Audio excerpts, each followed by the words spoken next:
সুন্দর করে চালাও। এই তো সুন্দর, আস্তে করে ঘোরাও।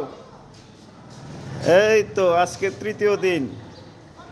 অনন্যার সাইকেল চালানোর গতি আগের চেয়ে অনেক বেড়েছে এবং ওখানে উঁচু জায়গা আছে, সে কিন্তু উঠে গেছে।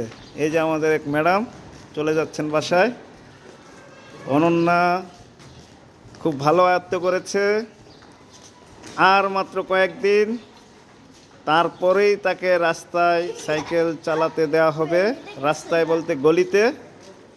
এরপর আস্তে আস্তে আর একটু বড় রাস্তায় চালাবে এবং খুব ভালোভাবে আয়ত্ত করেছে।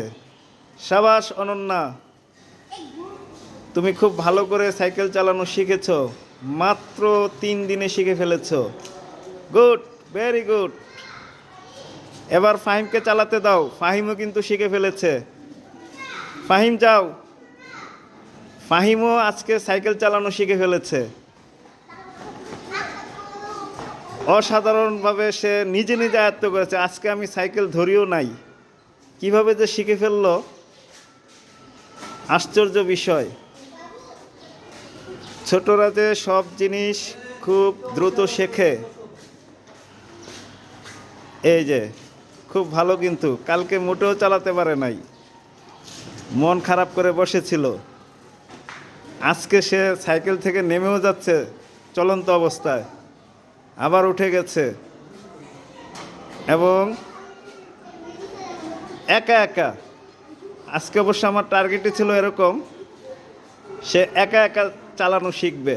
যেহেতু ছোট সাইকেল, একটু চালাবে আবার দাঁড়া করাবে, একটু চালাবে আবার দাঁড়া করাবে। এখন দেখা যাচ্ছে সে ভালো আয়ত্ত করে ফেলেছে। কালকে মোটেও চালাতে পারে নাই, কালকে আমি সাহায্য করছি তাও পারে নাই, আজকে আমি মোটেও সাহায্য করি নাই। আজকে কিন্তু খুব সুন্দরভাবে, গতকালকে অনন্যা যেটা পারে নাই, আজকে ফাহিম সেটা পেরেছে। সুন্দর। ফাহিম, তুমি তো ভালো চালানো শিখে ফেলেছ। সাবাস, অনেক সুন্দর হয়েছে ফাহিম,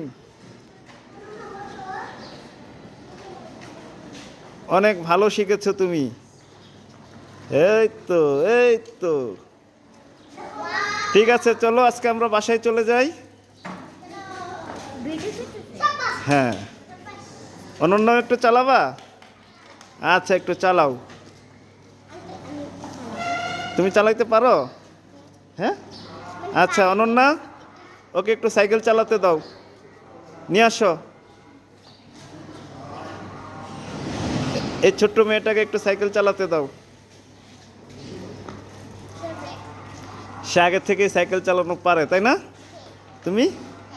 হ্যাঁ, চালাও। পারো? আগে পারো? আচ্ছা, দেখো তো পারো কি না, একটু চেষ্টা করো। ও আচ্ছা আচ্ছা, তুমি মনে হয় ওই দুই পাশে দুটা ছোট ছোট চাকা ছিল, ওই সাইকেল চালাইছো, তাই না? আচ্ছা, তাহলে এটা পারবা না।